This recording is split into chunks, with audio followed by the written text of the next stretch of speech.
नमस्कार, आपके साथ मैं हूं स्नेश नैन मोर। इस बार कोरोना ने गांवों में ज्यादा कहर बरपाया, फिर चाहे वो हरियाणा हो या फिर पंजाब में दबी जुबान में इसके पीछे किसानों के आंदोलन को वजह बताया जाता है। लेकिन हरियाणा सरकार खुलकर कहती है कि किसानों के आंदोलन की वजह से ग्रामीण इलाकों में कोरोना के मामले बढ़े।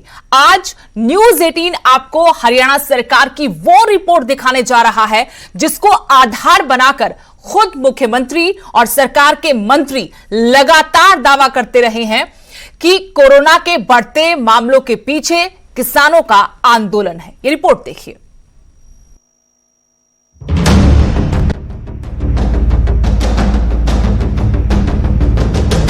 धरनों के कारण से ये जो फैलाव हुआ है, बहुत जगह पर, बहुत गांव में तो हॉटस्पॉट बने इसी कारण से कि वहां के लोग लगातार धरनों में आ रहे हैं, जा रहे हैं। इसके कारण से ये कठिनाई आई है।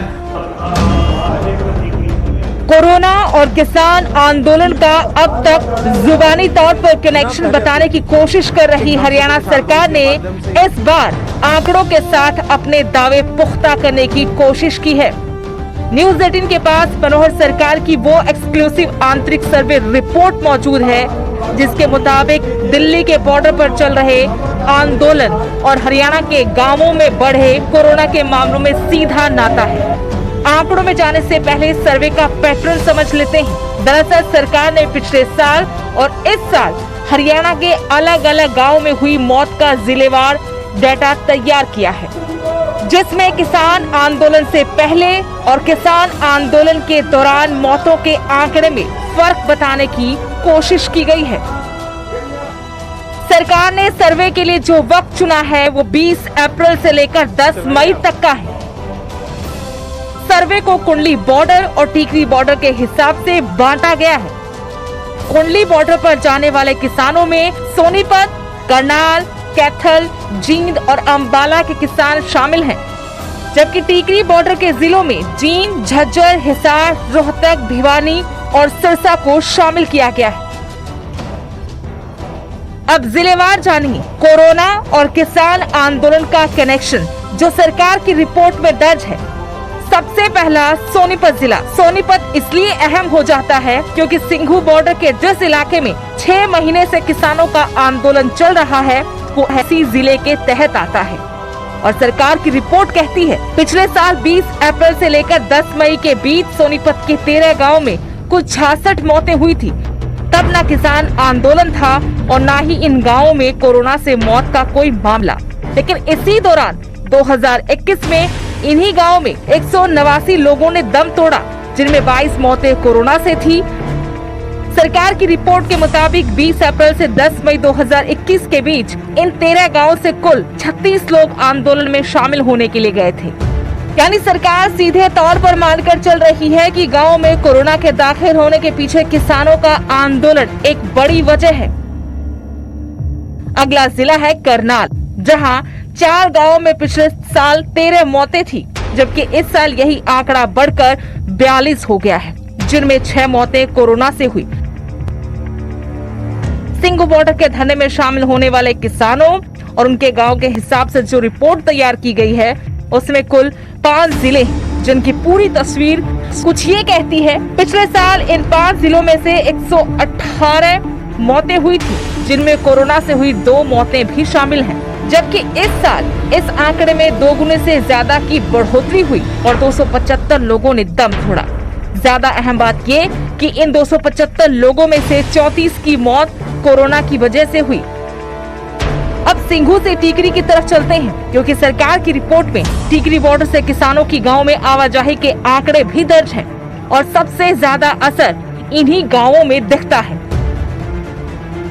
पहला जिला है जींद, जहां पिछले साल 20 अप्रैल से 10 मई के बीच 60 लोगों की मौत हुई, जिनमें एक मौत की वजह कोरोना थी। लेकिन इस साल जींद के इन्हीं गांवों से डराने वाले आंकड़े हैं। 13 गांवों में 156 लोगों की मौत, जिनमें 24 में कोरोना की पुष्टि हुई। अगला जिला है टीकरी बॉर्डर से लगता झज्जर, जहां पिछले साल मौतों का आंकड़ा 30 था, जबकि इस साल ये बढ़कर करीब 4 गुना हो गया है। कुल 116 लोगों की मौत हुई, जिनमें से 28 कोरोना से पीड़ित थे। यही हाल हिसार में भी दिखता है। पिछले साल 52 लोगों की मौत, जिनमें कोरोना का एक भी मामला नहीं था, और इस साल 116 लोगों ने जान गंवाई, जिनमें 25 कोरोना से हुई मौतें भी शामिल हैं। सरकार की रिपोर्ट की माने तो सर्वे पीरियड में टीकरी बॉर्डर पर कुल 7 जिलों के 40 गांवों से किसानों की आवाजाही रही, और इसका नतीजा ये रहा कि पिछले साल जहां इन 40 गांवों में 186 जाने गई थी, वहीं इस साल 511 लोगों ने दम तोड़ा, और इनमें 95 लोग ऐसे थे जिनमें कोरोना की पुष्टि हुई, जबकि कई मामले तो ऐसे हैं जिनमें जांच तक नहीं हो पाई, और ये आंकड़ा 50% के करीब है। यानी सरकार की रिपोर्ट बताने की कोशिश कर रही है कि कैसे कोरोना हरियाणा के गांवों में कहर बनकर टूटा, और किसान आंदोलन उसकी एक बड़ी वजह है। वजह काफी है, लेकिन एक बड़ी वजह यह भी है, मैं ये नहीं कहता कि सारी जिम्मेदारी किसान आंदोलन की है कोविड फैलने की, ये एक one of the big reason है, विशेषकर उन गांवों में जिन गांवों के लोग लगातार किसान आंदोलन में जा रहे हैं। अगर सरकार के आंकड़ों को एक बार के लिए अनदेखा भी कर दिया जाए और वजह को भी किनारे रख लिया जाए, तब भी एक हकीकत नहीं छुपती कि न सिर्फ हरियाणा बल्कि पंजाब के गांवों में भी इस दूसरी लहर ने बड़ा असर डाला है। न सिर्फ लोग ज्यादा बीमार हुए, बल्कि मौतों का आंकड़ा भी ग्रामीण इलाकों में पहले से ज्यादा दिखा है, जो बेहद फिक्रमंद करने वाली बात है। चंडीगढ़ से मनोज कुमार, न्यूज़ 18। और मेरे सहयोगी मनोज कुमार इसी खबर पर और जानकारी के साथ जुड़े हैं। मनोज, बड़ा दावा इस रिपोर्ट के जरिए, सर्वे रिपोर्ट के जरिए सरकार कर रही है कि कोरोना फैलने की वजह गांव में साफ तौर पर किसान आंदोलन है, लेकिन किसान सिरे से इसको नकार रहे हैं। उनका सीधा सवाल सरकार से यह है कि जहां चुनाव हुए, क्या वहां किसान थे? क्या जब महाकुंभ हुआ वहां किसान थे? कोरोना को लेकर अब सरकार और किसान नेता आमने सामने आ गए हैं। बिल्कुल सुदेश, देखिए इसमें कोई दो राय नहीं कि किसान कभी भी इस तर्क को नहीं मानेंगे, इस रिपोर्ट को भी किसान बिल्कुल भी स्वीकार नहीं करेंगे, लेकिन सरकार ने अपने स्तर पर ये विश्लेषण किया है, ये रिपोर्ट तैयार करवाई है ताकि कोरोना का जो प्रसार रहा है उसको समझा जा सके, उसके कारणों को समझा जा सके।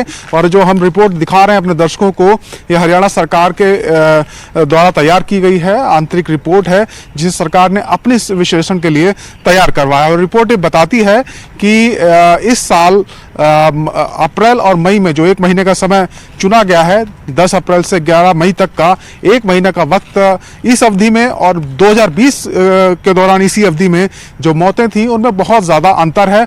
कई गुना मौतें बढ़ी हैं कुछ इलाकों में, चाहे सोनीपत हो, जींद हो, हिसार हो या झज्जर के गांव हो, यहाँ बड़ी संख्या में लोग मरे हैं। हालांकि सरकार ने यह भी आंकड़ा जारी किया है कि यहाँ कोविड के दौरान कोविड के चलते कितनी मौतें आधिकारिक तौर पर हुई, जिनका रिकॉर्ड सरकार के पास है, लेकिन बड़ी संख्या में जो मौतें हुई हैं उनका कोई रिकॉर्ड ही नहीं है।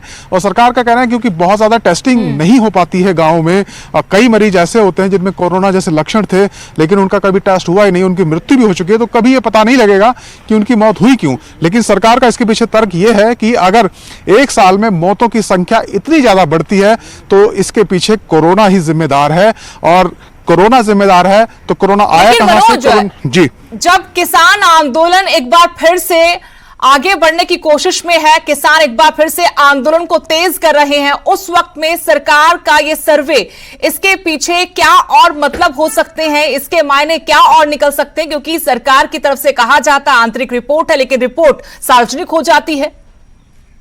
देखिए सुदेश, इसमें कोई दो राय नहीं कि सरकार कभी नहीं चाहती कि आंदोलन लंबा चले। कोरोना नहीं भी था तब भी सरकार ने लगातार कोशिश की कि आंदोलन को खत्म करवाया जाए। और अब क्योंकि सरकार के पास एक तर्क है, कोरोना महामारी का प्रकोप है, बड़ी संख्या में लोग मर रहे हैं, तो सरकार ने एक रिपोर्ट तैयार करा के ये जताने की कोशिश की है कि जो किसान आंदोलन है, जो धरने चल रहे हैं हरियाणा के बॉर्डर्स पर, दिल्ली के बॉर्डर्स पर, यहाँ से जो आवाजाही हुई है उसकी वजह से ग्रामीण स्तर पर जो कोरोना है उसका संक्रमण बढ़ा है। तो सरकार अपना पक्ष मजबूत करना चाहती है और बताना चाहती है कि किसान आंदोलन एक बड़ा कारण कोरोना संक्रमण के फैलाव का रहा है, खासकर ग्रामीण इलाकों में। सिर्फ हरियाणा की बात नहीं है, लेकिन यहाँ पर सवाल ये भी उठता है मनोज, अगर सरकार अगर सरकार आंकड़ों के जरिए यह साबित करने की कोशिश में है कि किसान आंदोलन की वजह से कोरोना फैला है, तो क्या सरकार ने कुछ और कारणों को भी खोजने की कोशिश की है? क्या कुछ और वजहों पर भी कोशिश की गई है कि वो दूसरी वजह भी तलाशी जाए जिनकी वजह से इस बार कोरोना का कहर पहले से ज्यादा है, खासकर गांव में? हालांकि इसको लेकर पहले भी बातें होती रही है कि गांव में इस बार दूसरी लहर का असर साफ साफ इस वजह से ज्यादा हुआ है क्योंकि किसान लगातार दिल्ली बॉर्डर जा रहे थे। जी बिल्कुल, देखिए इसमें कोई दो राय नहीं कि ये जो दूसरी लहर है इसका प्रकोप बहुत ज़्यादा ग्रामीण स्तर पर भी हुआ है। पहली जो वेव थी इसमें सिर्फ शहरी जो पॉपुलेशन थी वो प्रभावित हुई थी, लेकिन अब गांव में कोरोना है, बहुत ज़्यादा संक्रमण के मामले सामने आ रहे हैं। इसको लेकर हरियाणा में 8,000 टीमें भी तैयार की गई हैं। तो सरकार और भी पहलुओं पर विचार कर रही है, उनका भी विश्लेषण कर रही है, लेकिन क्योंकि ये किसान आंदोलन से जुड़ा हुआ है तो एक रिपोर्ट सरकार ने जो तैयार की वो हम अपने दर्शकों को दिखा रहे हैं। जहाँ तक दूसरे कारणों की बात है तो जाहिर इसमें कोई दो राय नहीं है कि वैक्सीनेशन की बात हो, टेस्टिंग की बात हो या दूसरे स्वास्थ्य संबंधी जो इंतजामात की बात हो, वो ग्रामीण स्तर पर उतने बेहतर नहीं है। गांव के लोगों की टेस्टिंग भी उतनी बेहतर तरीके से नहीं हो पाई और कुछ एहतियात भी कम बरती गई है गांव में। खासकर ये एक धारणा रही हमारे यहाँ, पूरे देश में ही बल्कि रही, न सिर्फ हरियाणा में, कि ग्रामीण लोगों की जो इम्यूनिटी है बहुत ज़्यादा स्ट्रांग होती है और कोरोना उनका कुछ नहीं बिगाड़ सकता। एक ये जो था भ्रम था जिसकी वजह से बहुत ज़्यादा एहतियात नहीं बरती गई। तो ये भी एक कारण है। इस प्रकार के जो तमाम कारणों ने मिलकर कोरोना संक्रमण को बढ़ाया है। और जाहिर सी बात है सरकार भी कहती है कि सिर्फ एक यही कारण नहीं है कि किसान आंदोलन चल रहा था और यहां आने जाने की वजह से कोरोना बढ़ा है, लेकिन ये एक बड़ा कारण है ग्रामीण स्तर पर कोरोना के संक्रमण के फैलाव का। जी शुक्रिया मनोज जानकारी के लिए। तो सरकार ने रिपोर्ट तैयार करवाई है, विश्लेषण किया है, उसके आधार पर आंकड़े जारी हुए हैं। आंतरिक रिपोर्ट हालांकि कहा गया, लेकिन रिपोर्ट अब पब्लिक हो चुकी है, जनता के बीच पहुंच चुकी है और उस रिपोर्ट के आधार पर हम आप तक जानकारी पहुंचा रहे हैं। सरकार का दावा बता रहे कि सरकार दावा कर रही है कि दिल्ली बॉर्डर पर जो किसान आंदोलन चल रहा है पिछले साल से, उसकी वजह से इस बार कोरोना की दूसरी लहर का असर गांव-गांव तक हुआ है।